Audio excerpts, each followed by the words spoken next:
Good evening to one and all present here. It is our privilege to welcome Mr. Neel Ramasamy, a distinguished leader in the global technology landscape. As the driving force behind Cognizant's global technology agenda, he plays a pivotal role in shaping the company's strategy, digitization, and transformation efforts. Beyond his leadership with Cognizant, he actively works to strengthen the firm's external reputation, positioning it as a world class technology powerhouse. Before joining Cognizant in 2021, Mr. Neal served as a Senior Vice President and Chief Information Officer at New York Life, where he led large scale initiatives in digital transformation, data, innovation, and security with a global team. His expertise extends beyond the corporate sector. He's also a trusted advisor to nonprofits, private equity firms, venture capitalists, and emerging technology companies. An alumnus of Bhartiyar University, India, with Bachelor's of Science in Computer Science and Engineering, Mr. Neal has further honed his leadership skills through various executive programs at the New York University and the University of Pennsylvania. With his vast experiences and strategic vision, we are honored to have him with us today. Please join me in welcoming Mr. Neel Ramasamy. Specifically, and then we just wanted to end with looking at industry academia collaboration. So, Neil, do you want to start off with anything, or shall we just? Let me take 2 minutes. Maybe you'll sort of, for folks who are not so familiar with Cognizant, right? And I think we put this data pack out there, but I'll quickly go through this for you. We're a Fortune 120 company, right? We're about $20 billion in revenues. We're headquartered out of Teaneck, New Jersey. But the company has a huge presence in India, right? And I'm relatively new to the firm. I joined here about 4 years ago. My background is predominantly in financial services, so I came here to run a broader digital transformation, right, inside the company and also take that to the market. We're about 350,000 people strong, right, globally. As you can see, that we have a lot of accolades from a recognition point of view, and the company has been around for about 30 years. And then the beauty of joining a company like Cognizant is if you want to work globally, right, there are so many opportunities because we operate around 40 different countries. Okay, and the other part of this is we publicly made an announcement about 18 months ago that we're going to spend about $1 billion on AI, right, as a combination of upskilling, reskilling, transforming the company, and also building newer solutions which we can take to the market. Okay, so we are extremely invested in AI, a big part of, and I think there are some team members here from my team today, they can speak to it. We're extremely invested in AI. We have a lot of internal initiatives going on with AI with regards to how we are transforming associate experience, improving productivity, changing business operations, and applying AI into how you run a technology function, right? And also from a cybersecurity perspective. So there's a lot of great projects which we're doing on. And I'll touch upon a few of those. But I want to thank all of you first, right? For it's been a long school day for all of you. Okay, trust me. When I was in college, the last thing I wanted to do was to go hear somebody speak up to 6 o'clock in the evening. So you deserve a lot of applause and recognition for just being here. So thank you, right, for being here. Thank you for giving me the opportunity to share my perspectives. Neil, hang on to that because you're going to be doing more. Oh, got it. So I have a lot of specific questions. Okay. Industry specific, again about those projects and so on. But I wanted to start with something extremely broad, right, and just see where that goes. So let's talk about AI in society now, and what you see as the latest advancement. So I would love to hear about the role of AI in society, but as well on the challenges that you see with AI. Yeah, and it's a really good question. Okay, and I'm sure the answer probably changes, depends on how you feel about it changes if you're part of a firm's leadership team like I am, or if you're a normal citizen in the world, right? And also probably changes more based on which geography in the world that you're in. Okay, so if you think about it, I think for me, sitting as part of the team in Cognizant, I think for us, when we think about societal influence of AI, okay, I think it all starts with a very simple acronym, FAST. Okay, it's fair, right, accurate, secure, and trustworthy.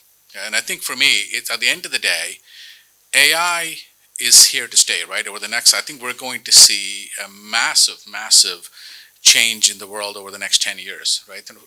Driven via AI across the board in every single thing we do. Yeah. So if you think about it from that perspective, the most important thing we have to be able to address is a sense of trust, right? If you've been sort of watching what's going on within DeepSeek world, you know the challenges, right? Which is sort of OpenAI versus DeepSeek versus all the other models we're going to come on. The debate has been predominantly around trust, right? Around the fact that can I trust a platform to be able to sort of provide me non-influenced answers, non-influenced solutions and outcomes. But on the other side of it, AI has so many societal benefits. Okay, and I'll give you a very simple example. When it comes down to just healthcare or elderly care, okay, my mom's in her late 80s. I live in New York, and I don't have any siblings, right? My dad passed away a long time ago. My mom sort of retired in Coimbatore. Okay? She won't move, right? Because the U.S. culture is very different for her. I've been there a long time. So think about if I can have an engine or a model which focuses very clearly on her daily needs, right? Or not just her daily needs, people in that sort of spectrum, right? Their daily needs to make sure they are cared for, okay? Somebody which I can trust, right? And also the beautiful thing about AI right now is because of all the generative AI conversational context-based items coming out, the barrier for an elderly person to interact, right, with solutions, it is no longer scary. Because remember, when the iPhone came out, I got her a phone, right? I'll give you an example. I got her an iPad 8 years ago. She has used it twice. Okay? So it's now, but at the same time, now I got her, like I had dinner with her this Saturday. We were chatting about so many things, and I think when I put her the iPhone app in front of her and I showed her, right, the generative AI models coming in, she was far more comfortable with it, right? The biggest reason for that is she didn't have to learn anything new. All she had to do was apply a skill every human already has, which is just to speak. So that to me, when I think about the societal influence, right, I think to me, we have barely scratched the surface, right? The positive impact AI, right, and conversational AI and generative AI and all of these items which you want to do, depending on which flavor you talk about, will have and can have on the society. Yeah. Right? Does it all? Yeah. No.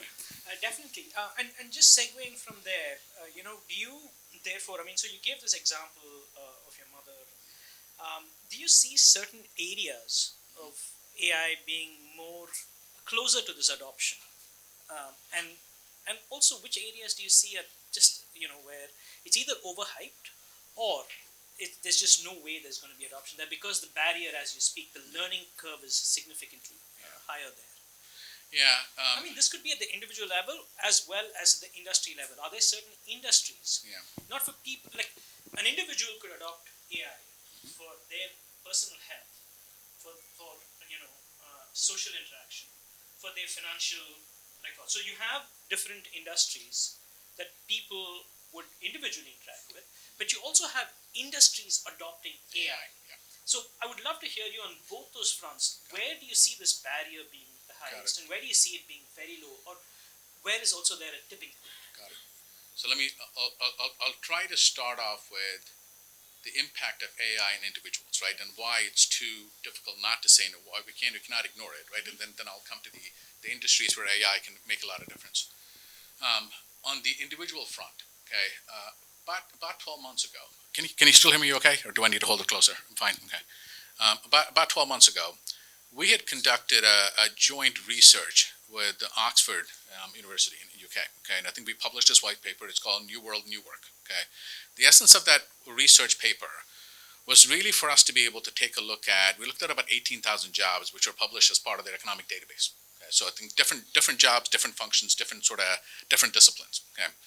The goal really was for us to be able to create an impact assessment on the impact of AI and what people do today, right, versus the impact of AI 10 years down the road. Okay? Not surprisingly, every single job function, right, was going to be impacted in some way, shape, or form over the next decade. Okay? So since I happen to be sort of running technology, so I sort of looked at the many different jobs in the world of IT people do, and I think sort of we summarized it into a broader category. And what we noticed was, and the IT function as a whole, right, technology function, app development, testing, coding, modeling, data analytics, put all of that together, right? So it's impacted by AI, right, at about 31%, today, right? You fast forward 10 years, okay? That number jumps close to 76 or 77%, right? But that's a projection. That's a projection, right? It's not confirmed data. It's purely mathematical projection based on the set of data attributes we have today, right? And the feedback we've gotten. The reason I say that is then we have similar models across all the different job functions, right? The reason I say this is if you think about the barrier to entry, okay? Think about it. What we're really talking about is, as part of that analysis, we're really talking about roles which could be transformed, right? Roles which could be augmented, okay? Roles which could be sort of redesigned to do something entirely different, okay? So there is a lot of change inertia to overcome, right? And I think sort of a big part of what we are trying to do inside the firm is to enable our associates, right, for the change which is coming.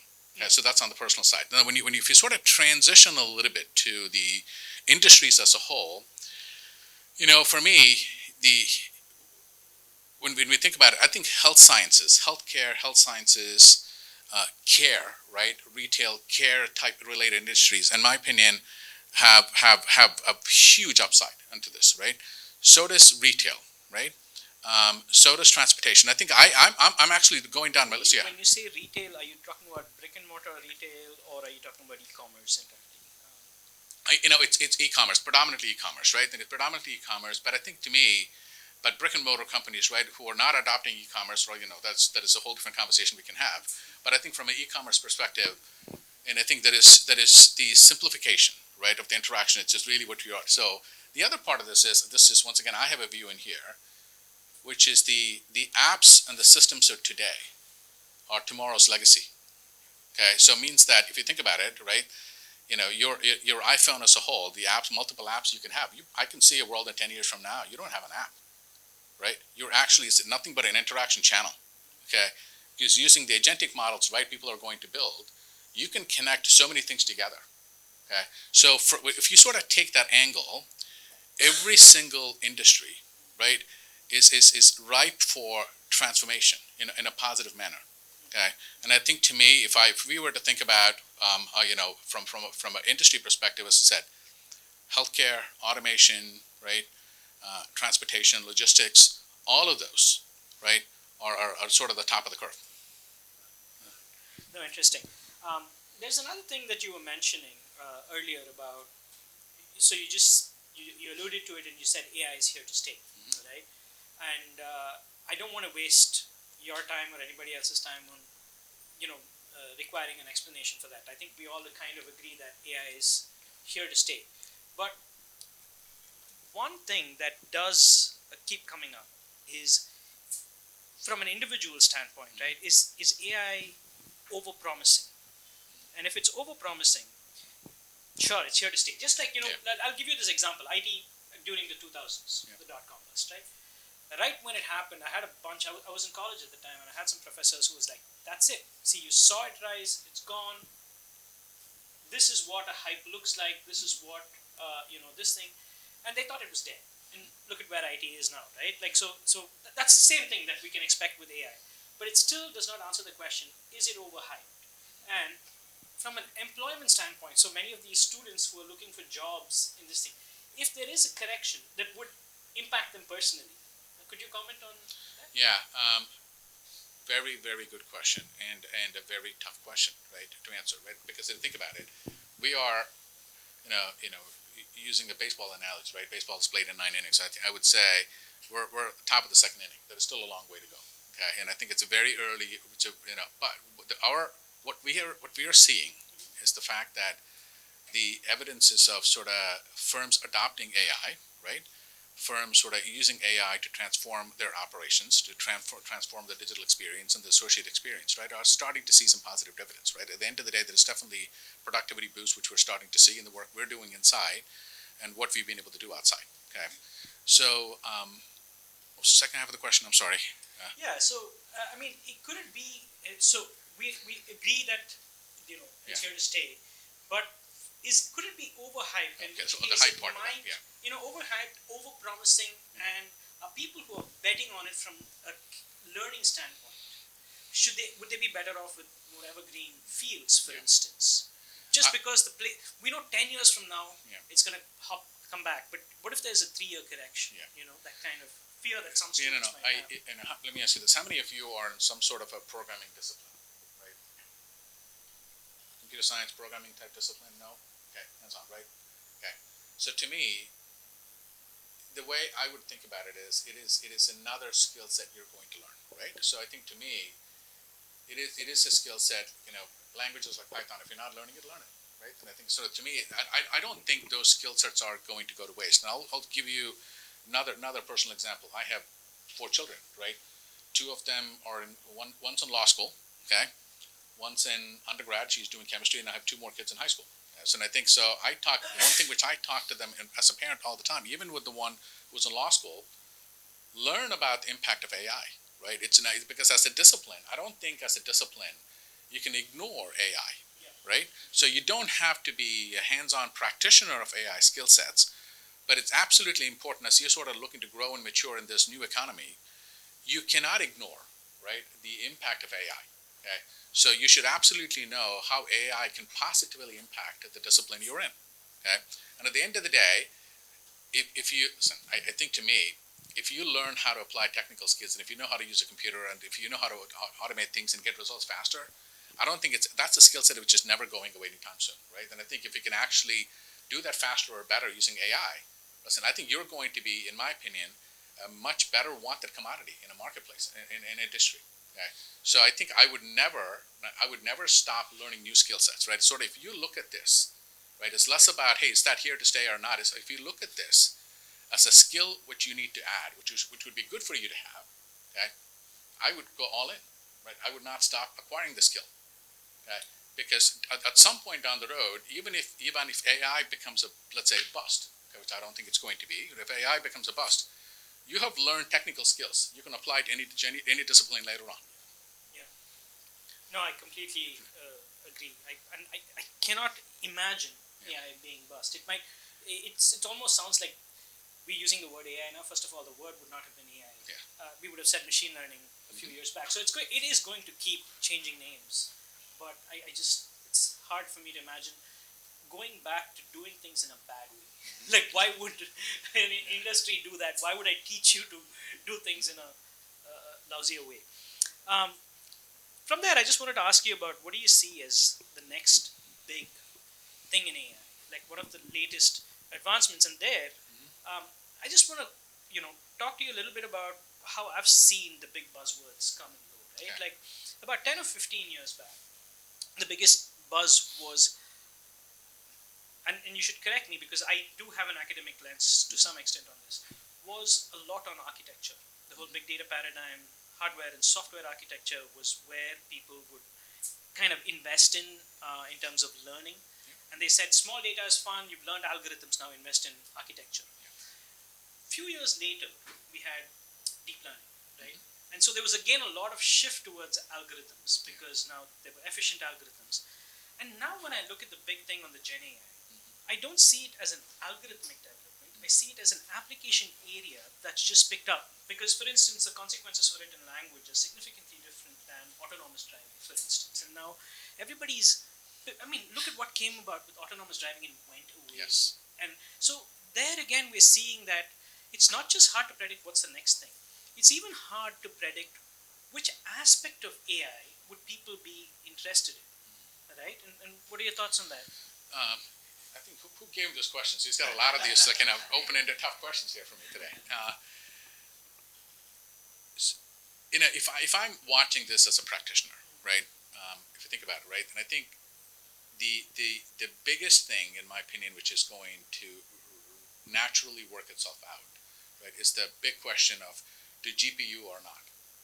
Okay, think about it. India is investing, right, in GPU farms. So I think we can talk about, right, the regional implications of some of these things. DeepSeek came out and blew the whole thing out of the water, right? So if you think about, to me, I think the next big evolution, which is still going to come, right, is more models, right, like DeepSeek, which is basically going to say, listen, you want higher levels of relatability, right? Higher levels of sort of deep learning, higher levels of inferencing. I don't need you to go invest into heavy, expensive infrastructure, right? It's the Think about it. If you go back to the, you use the 2000s analogy, right? And I'll go back one decade, right? And I think if it's in the late 90s, okay, most of you were not born, right? And I think, I'm talking ancient history here, right? In the late 90s when the, when the dot-com boom evolved, so when everything grew, right? There was a massive build out of corporate data center infrastructure, right? Because remember, at the end of the day, everybody needed networks, everybody needed hardware, everybody needed data centers, all those things built out. You fast forward 10, 12 years, okay? Think about the advent of cloud. So what happened, right? It basically democratized the whole thing, right? And actually lowered the barrier for firms to be able to go into e-commerce and start a new company, right? So anyone could start. Basically, I can start a company from my garage in less than half a day and have the same level of computing infrastructure as somebody would have taken almost 6 to 9 months to build. I have to order it, procure it, configure it, secure it, do the whole thing. I can basically do that in less than half a day, right? That's the whole AWS model, right? And all of you have seen it evolve. Okay? I think to me, the next big evolution in AI is really that lowering the barrier to entry, right? When it comes down to the power of AI being made available to masses at a much larger scale. And what does that do towards sustainability, right? AI and sustainability, right? That you spoke about how that allows the democratization, but it has huge consequences to that as well, right?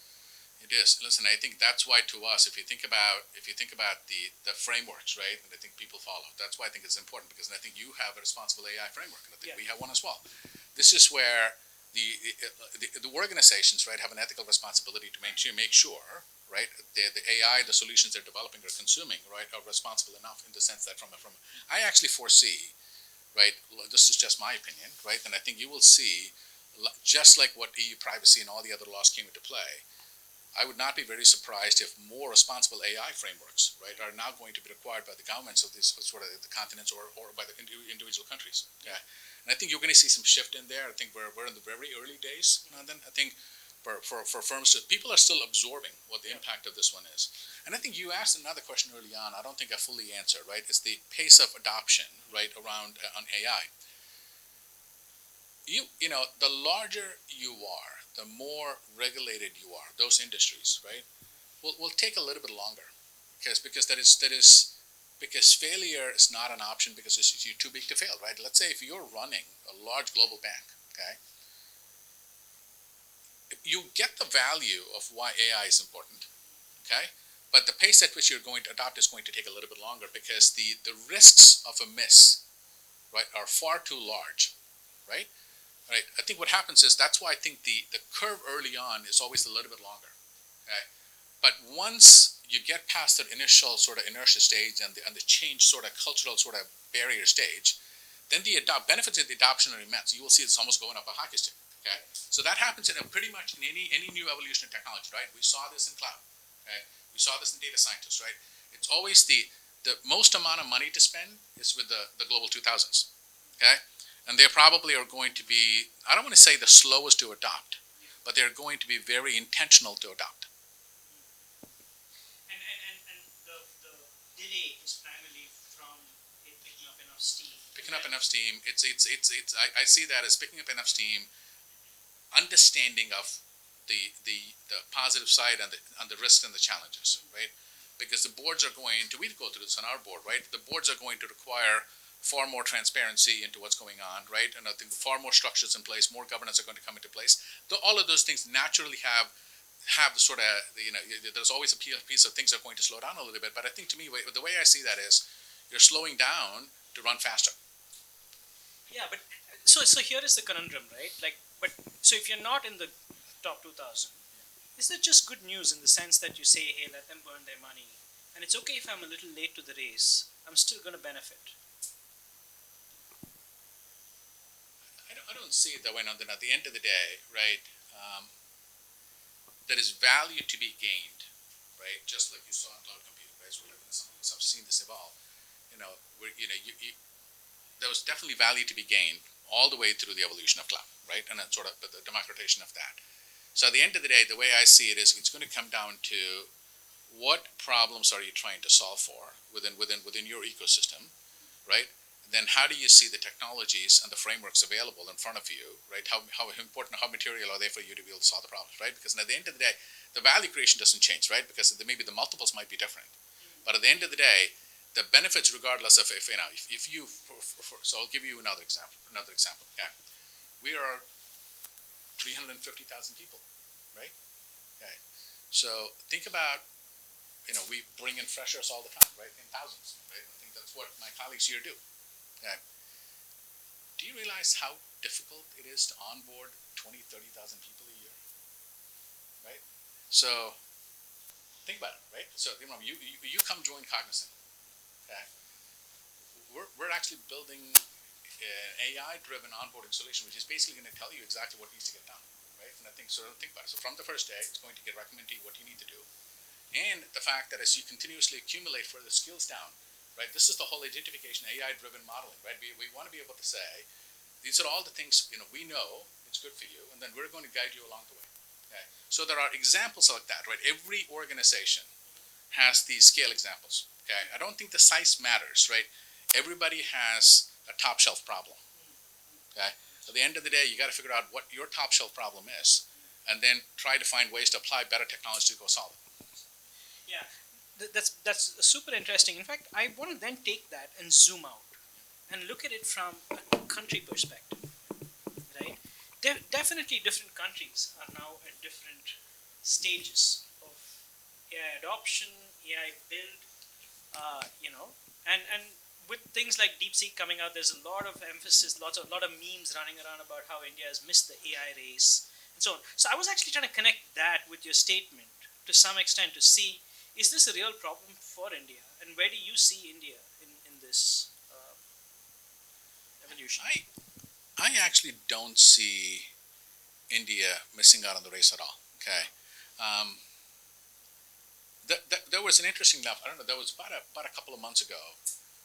Sam Altman was here in India, right? And I think somebody had asked a similar question. Hey, listen, do you see? In fact, they misquoted him as having said, India would never build something even remotely close as DeepMind. That's what. Yeah. And he later clarified that statement was taken a little out of context, although he did say that sentence with.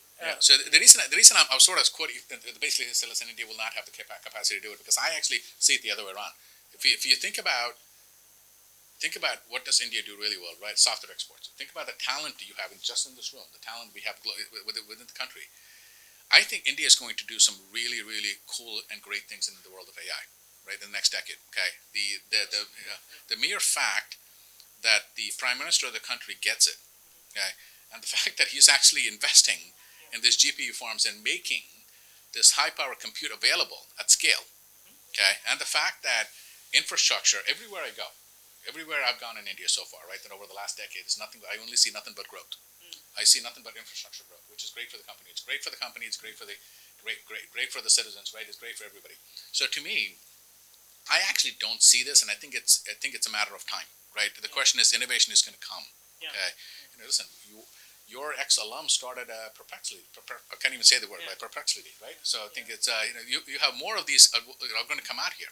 Okay, so I actually from a India common perspective, I think India is waiting to explode. Okay, and I think that we truly believe that as a company too, because that's why we're so heavily invested in India. Even though we're a U.S. sort of listed company, our core operations run in India. Our scale is in India because we believe in the country. That's awesome to hear. Let me move from India then to your industry, right? So, and I'm going to look at it as your industry vis-a-vis AI. And for many of the students here, when we say AI, right, you're probably the first thing that you think about is DeepMind, Meta, Microsoft Research, and so on. And it's not often that the which companies are, thought of when we think of AI. Is that, first of all, is that fair? And is that changing? How do I advance this? Which one? Can you advance it? All right, no, just keep going. This is fine. I think. So, can you go to the next one? I'll come back to this one. Okay. All right. So I'll tell you this. Remember I told you early on, we're spending about $1 billion in AI. Oh, sorry. Remember what I said early on? We're spending about $1 billion in AI in the company, right? Upskilling, retooling, infrastructure, platforms, the whole thing. So we have, think about it. So we have an AI research lab, and we have a CTO for AI, okay, whose sole job is to wake up every day with this large team, think about how he's going to improve the quality of the AI products. We actually have an AI orchestration solution which we built inside, which is a core to how everything we do here, okay? So 57 patents, 70 publications, right? And I think if I had Babak in here, right, he will go on and on about the innovation which is coming out of the lab, okay? And he told me specifically to tell you every time in the US you get something patented, you get this the doll on the little side, this bobbin head doll which is given to you, right, based on your choice. And if you can go back to the previous page, okay,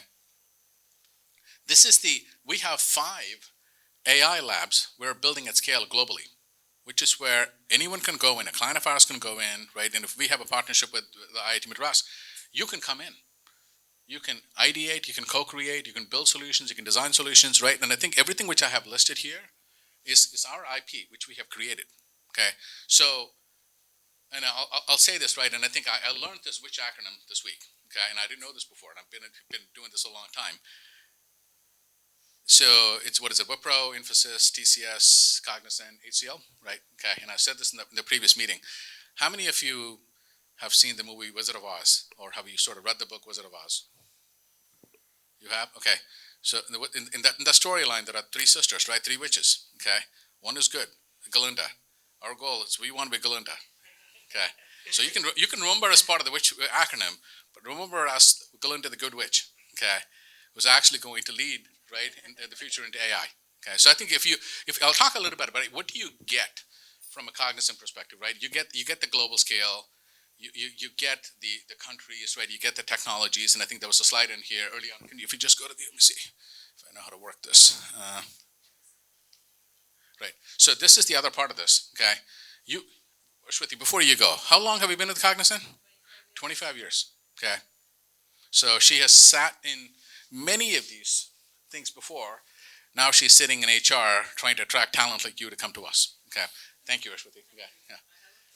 No, thank you. Right. The point here is when you talk about what does Cognizant have to offer, okay? A leadership position in the market, right? From a talent perspective and from a solutioning perspective, a committed CEO and a board who actually believes AI is the future. Okay, and pretty much I get asked trust me, I'm in front of the board 3 to 4 times a year. Every single time I get asked, like, what are we doing? How can we go faster? Can we go faster? Right? A full commitment to growing AI inside the company and changing the company with AI and taking it out to the market. The access to multiple industries. If you love problem solving, right? You can keep going around this wheel every 2 to 3 years, and before you know it, you'll be 30 years in the company. Okay. Awesome. Right. So I think that's, to us, it's the ability to be able to give you innovative opportunities to grow your career. Okay. And I think if you love problem solving, trust me. And if you like a good witch, come to us. Okay. Nicely put. Neel, a quick clarification. So you're talking about a lot of AI initiatives and investment in AI. Yeah. To what extent is that towards AI products and services that make IT ops or IT tasks better for Cognizant to improve its efficiency, versus putting in AI into products and services that your clients would be seeking? Yeah, it is a good mix, right? And remember, our agenda is twofold. How do we change the company from inside out using AI? And across all of these sectors, okay, we're actually infusing AI into a lot of the client solutions. Okay, so we have a very large delivery team, right, whose sole responsibility is part of creating digital twins or improving digital operations, infusing AI solutions. Okay, so we have another initiative, right? We started off as a company. It's called Blue Bolt. Okay, Pandian's team right here is the one who sort of stood this up technologically. What it is we go out and socialize ideas, right, from our associate base to say, listen, how basically, if you're working with a client, if you're working inside the company, come talk to us around what we can do to change. Give us some ideas, right? Pandian, what is it? We're about 1 million ideas now, right? Yeah, close to about 1 million ideas. Okay, we're actually, it's in the pipeline, right? And then we have started implementing quite a bit of that across the entire landscape, inside and with the client base. Got it. Yeah. So just to get a feel, you would think it's a 50-50 where the AI consumption. Yes, you can say that, right? You can say that. That's really interesting because before you mentioned this, I would have actually thought it was 90% for your client solutions and not.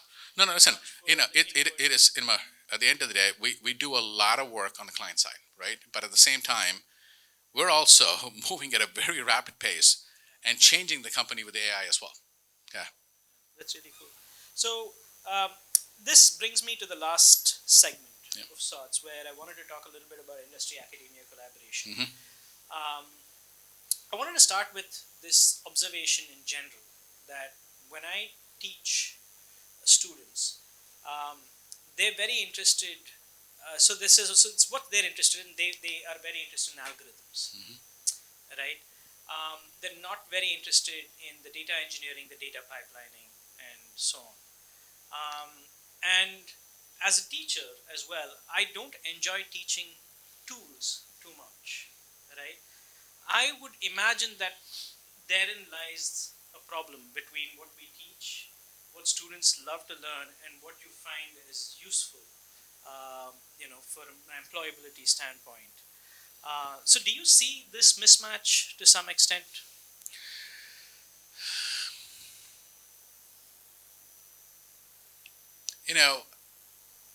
Let me try to take that on a little differently. Okay.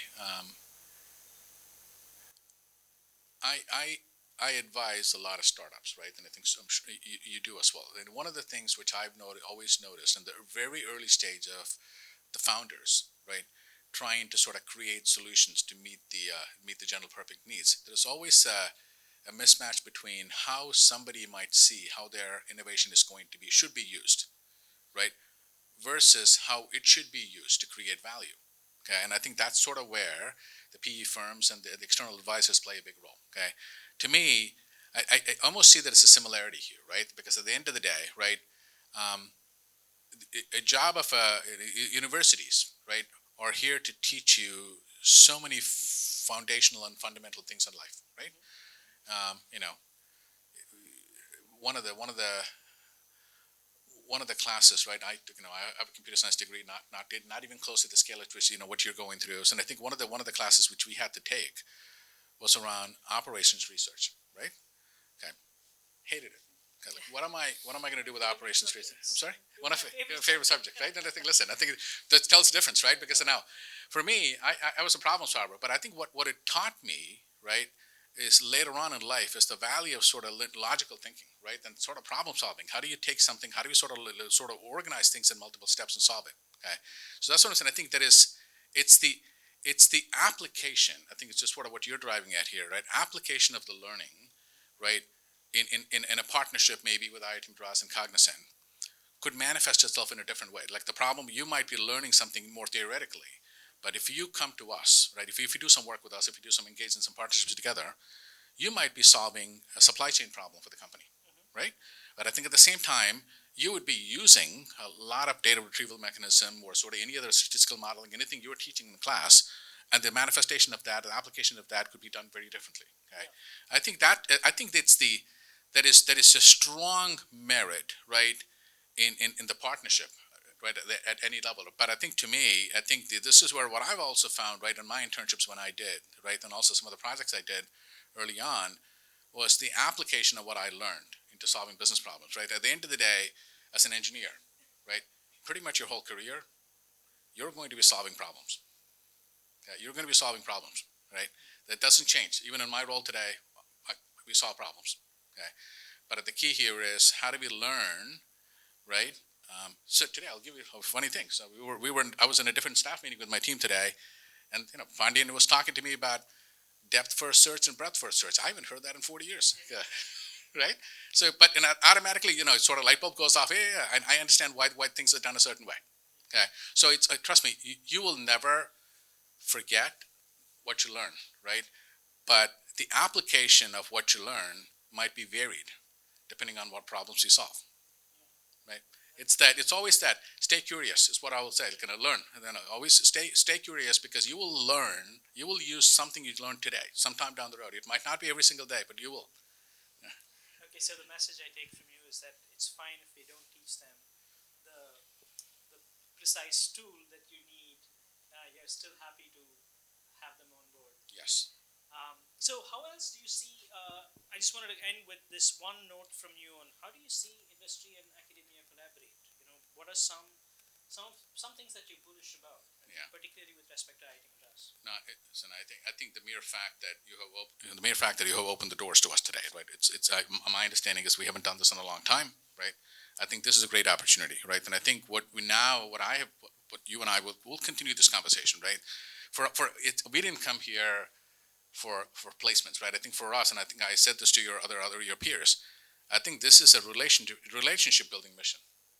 Okay, I want all of you and your friends to get to know the new Cognizant. Okay, understand what we are trying to do, why what we do matters, why we are different. Okay, you might not choose to come to us 5 years down the road. It's okay. Right? You might never come to us 10 years. No, you might never come to us. That is a better place. It's perfectly fine. But it's about the relationships we want to cultivate, right? And the brand image we want to leave with you. That's the goal. Okay. And if that translates into placements, job offers, wonderful. Okay. If that translates, and I think, but at the same time, we will continue our discussions around where IIT Madras and Cognizant can work together, right, with regards to initiatives, projects, internships, right? That's not going to stop, okay? I would love to be able to hire 100 people from you every single year, okay? That's great to hear. If we have time, maybe I can throw it open to one or two questions from the audience. So, thank you so much for such a great session.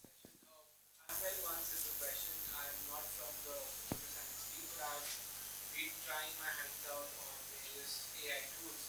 And the primary challenge that I face, or which I'm a little skeptical about, is the first thing that you mentioned about FAST, where you mentioned about security and trustworthiness. So what do you think should be a key step to understand when we are adopting or using any new AI tools in the market that we should check, as in should we put in our data information and everything onto that platform? Because it's just two clicks which you have to do that, I agree, and then everything goes through. So how should we take care of those things? All right, so I'm going to put one of my team members on the spot. I'm going to have him answer it first, and then I'll answer the question after that, right? Here. Vinay runs our sort of AI Center of Excellence in my team. Let Vinay take it first, and I'll close with that. You guys can hear me right without the mic, okay. So, first thing is, when you're talking about what data you're putting on, right? Today, okay, let me just roll back a little bit. I'm sure all of you have Google accounts. How many of you have tried going and clicking on your profile security? Google gives you a free dark web report. So you go check it out and see, and almost everybody's name, email address is leaked somewhere or the other. Common companies like Big Basket, I don't know whether they've been hacked or they've just been careless, and your data is out there. So what some of the measures we would recommend for a person like you is, you're not going to put any personal data out there. You have a parallel set of information always, a different email address and so on, so that you don't get that out there. When you're using these tools, it's also akin to something like, if you take the Apple ecosystem, they do a very rigorous set of testing before they allow an app to be listed on their store. If you're looking at models, there's a lot of rigorous testing done before these are made available via, some of the big players like Azure or something.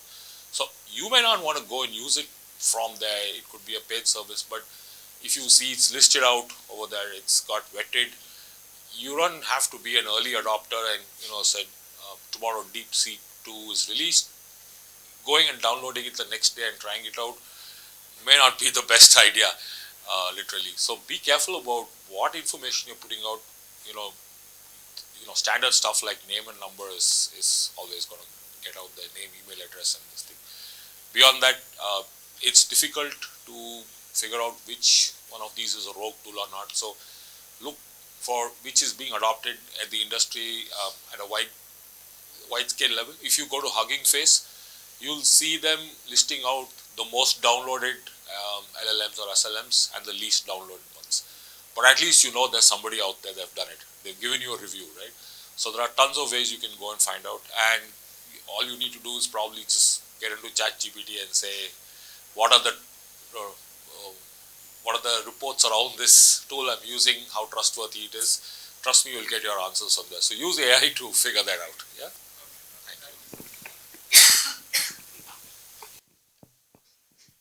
I think Vinay covered it, right? And I think this is my view. This is not Cognizant's view. It's not industry view. This is my view. When it comes to some of these things, I'm with Vinay, right? And I would watch to see what level of adoption that it's in the market. Okay, if you feel adventurous, go for it. There's nothing wrong with it. Okay, but I think if you're trying to use that in a critical important situation, right, which could expose confidential data, I think that's always a question, right? In the world of cybersecurity and risk management, right, it's the question which always gets asked, right? It's not about the value the platform can deliver, right? It's a lost value if something is exposed. Right. So I think that's the key, right? And I think at the end of the day, listen, if you are downloading a new model, if you're playing in a sandbox environment, AWS, that's fine.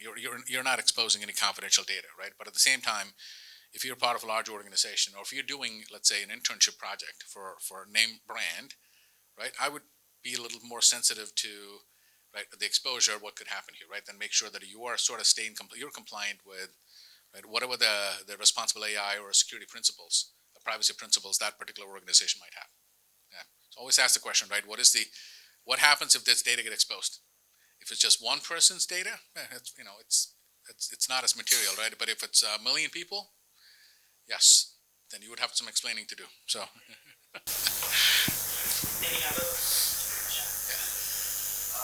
How do you see the application of AI in critical systems? Do you still see it to be like an assistant to a human, or do you see it to be more in the mainstream task, replacing, or I would be very careful using the word replacement, but more getting into the tasks of a human.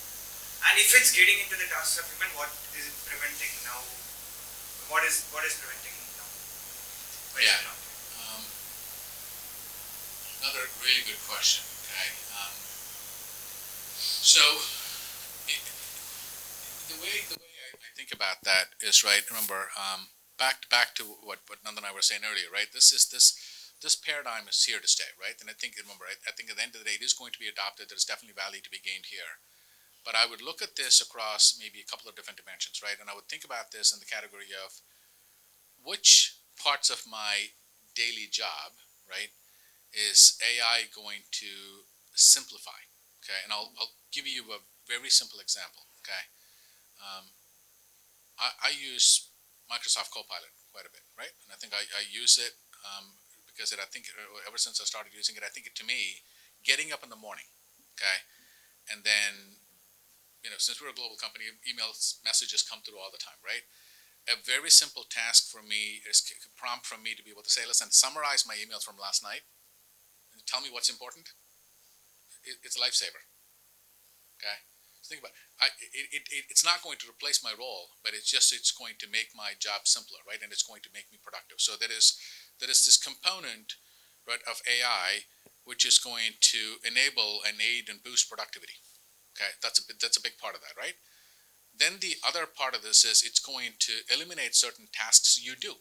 Okay, it's a simple thing. Another example along the development cycle, use code assist platforms, right? So we're seeing very high code acceptance percentages, right, with regards to code assist. Okay, think about all the mundane stuff which you would have to do every single time you write code. All that's available. Okay, and I think we're actually, Pandian's part of the app dev team, right? We're pushing to continuously keep increasing the acceptance rates, right, every quarter going up. Okay, so once again, another angle where part of what you do today is going to be replaced, right? I think the model we believe is that there's always human in the middle. Okay, because at the end of the day, right, the ability to be able to create emotions, create the designs, and making sure that the privacy rules. At the end of the day, you can do all of this, but the model we're employing today, what we're still recommending is a human in the middle model. Okay, now could there be some roles which could possibly be sort of redescribed down the future? Possibly, right? But I think our core belief, right, at the end of the day, this is around the fact that AI is here to augment. AI is here to enable. AI is here to make you more productive. Okay, does it help? Yeah. Thank you. And not take over the world. Yes, exactly. Terminator. No, but this thing, whatever it gets right or wrong, it's just amazing with code. It's like that one part has become like really, fine-tuned. Yep. Yeah, one more question and then we'll have. Hi. So this is a bit of a non-tech question, but a little more macroeconomic. With Trump, where do you see AI going in terms of security? Because, with a little bit of a hands-on approach, companies could be feeling emboldened about their investments and developments in AI. And with him going to be maybe about 4 years in office, where do you see this going? Do you see this? There's obviously a lot of opportunity for growth, but will it be a lot not cause for concern, but maybe being a little easy on the security aspect of things?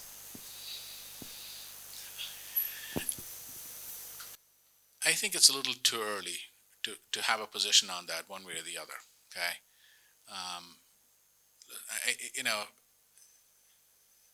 Remember, what is it, day 20 on his job, right? And I understand, I think that is a lot of press around what he's doing or what he's not doing. I would give it some more time because I want to see what happens with TikTok, right? Because I know, listen, I think who knows, right? Remember, India went through a similar evolution too, right? I think that for me, it's a little too early to predict that. But I think about it. I think it is, but is pro growth. Okay, so whatever that means and whatever that turns into. So it's too early for us to predict at this point. Okay, so with that, let's thank our speaker. Please give him a round of applause for Mr.